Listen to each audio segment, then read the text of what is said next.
up, Tucson. It's your town. Get up and get involved. It's Wake Up Tucson with Chris DeSimone and Joe Higgins. All right, we got 7:06 in the a.m. on the Wake Up Tucson show. Chock-a-block full of day. We got a party going on in that room. A lot happening this morning. Sean McCluskey's joined us this morning. Morning, Sean. We have, good morning. Morning, gentlemen. We have Doug Ducey, who's running for state treasurer, and I know Doug from 6-7 years ago, so we'll talk about that history a little bit.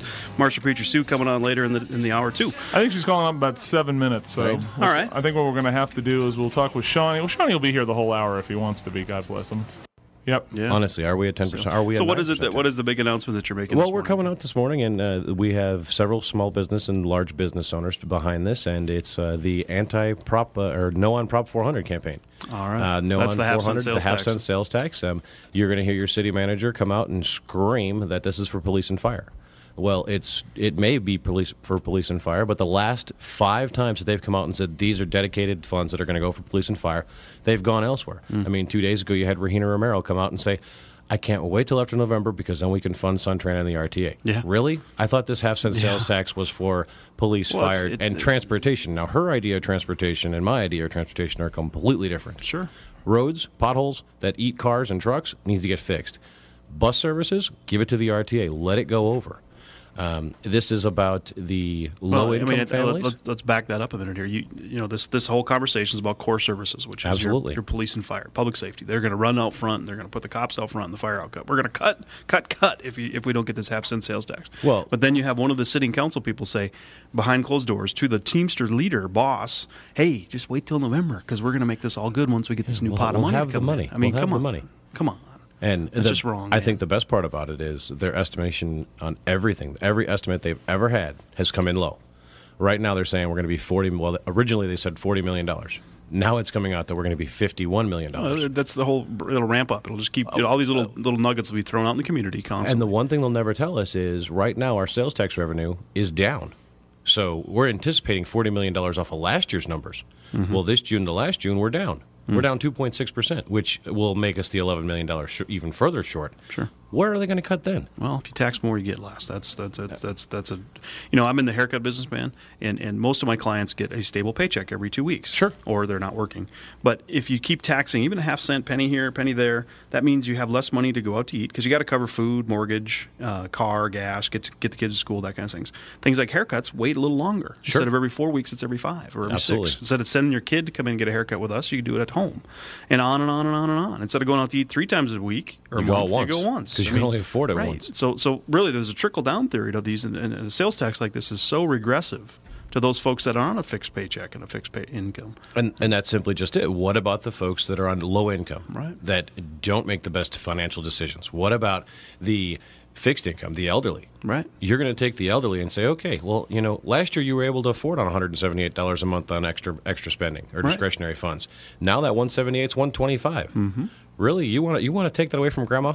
Because I don't. I think if you have a real heart-to-heart with anyone, no matter what their political leanings are, whether it's our good friend Green Party Dave, a Republican, a Democrat, whatever, you talk about the basics of your Tucson city government. And most people, when they're not all excited by someone riling them up from their party, all right, is they're going to say that police, fire, potholes, most of them are going to say that is part of the basics of what your government can do.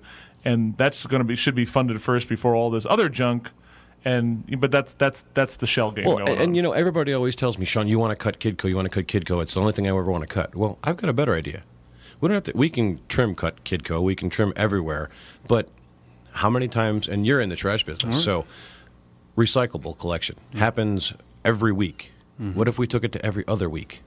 Now I know that my trash can's full every week, but I know that my recycle bin right now, for 3 weeks, it's been about maybe 2 quarters. I haven't put 3/4 of the way full. I haven't put it out there. Those microwave meals don't stack up too fast.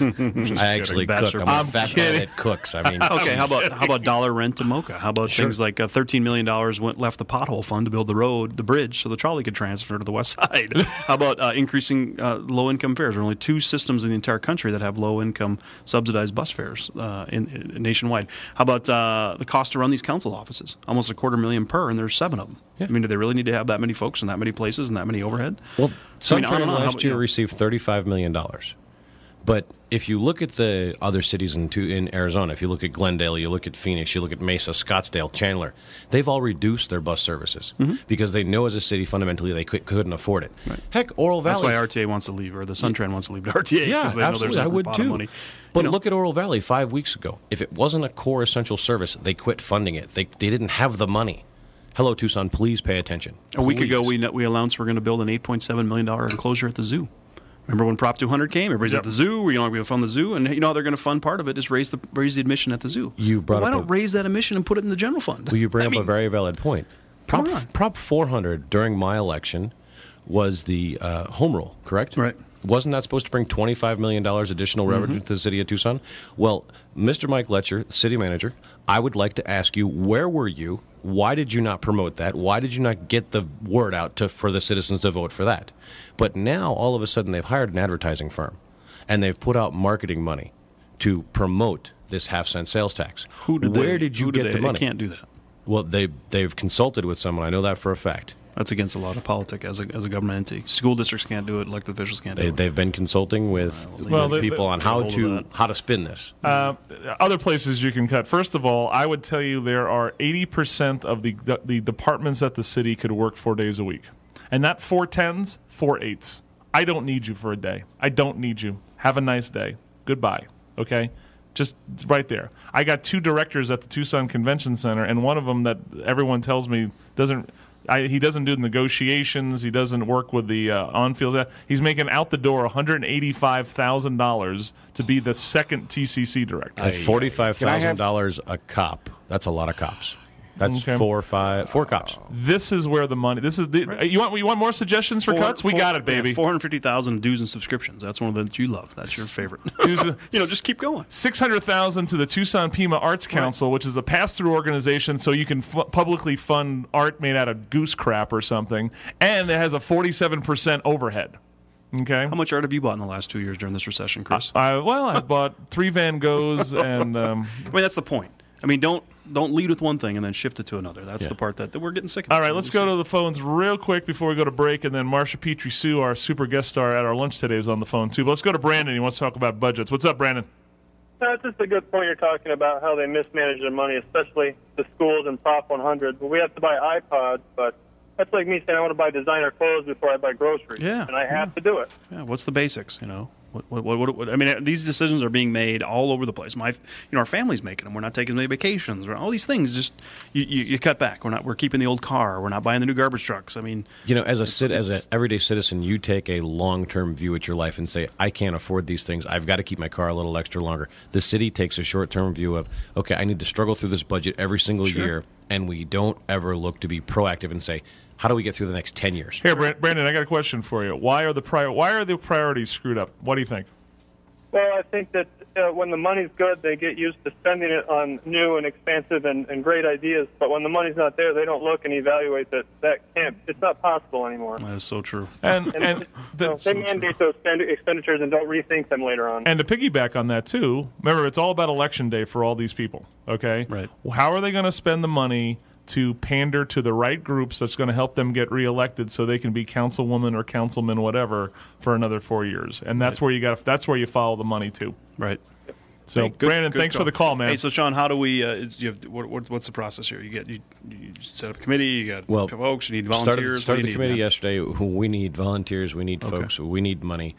Just like every other normal campaign, it is just that. It's going to be a full-on campaign. Well, would you come back on and explain it as you get a little further along websites, all that? So how we folks plug in? Because there's lots of listeners out here that kind of feel like we do. Like, look, enough, guys. Really? Yeah.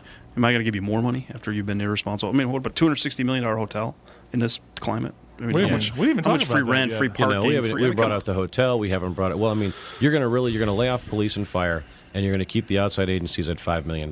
Take that $5 million, pump it into the cops. How do people contact you right now? I know you. Right now, shoot me an email at Sean@voteshawn.com. It's SHAUN @voteshawn.com. Like Shaun of the Dead, Sean. SHAUN. Sure, I would have been a horrible movie, and I don't think I would have ever. All right, well, Sean, hang out for us. I'd love to have Sean hang out. And remember, Sean@voteshawn.com if you want to find out more. And stop the half-cent sales tax, man. We are not a 9.6% town. So now it has Sorry, a number. Folks. Now we actually have a number. It's 400. 400. Okay, that's the first time I've heard a number.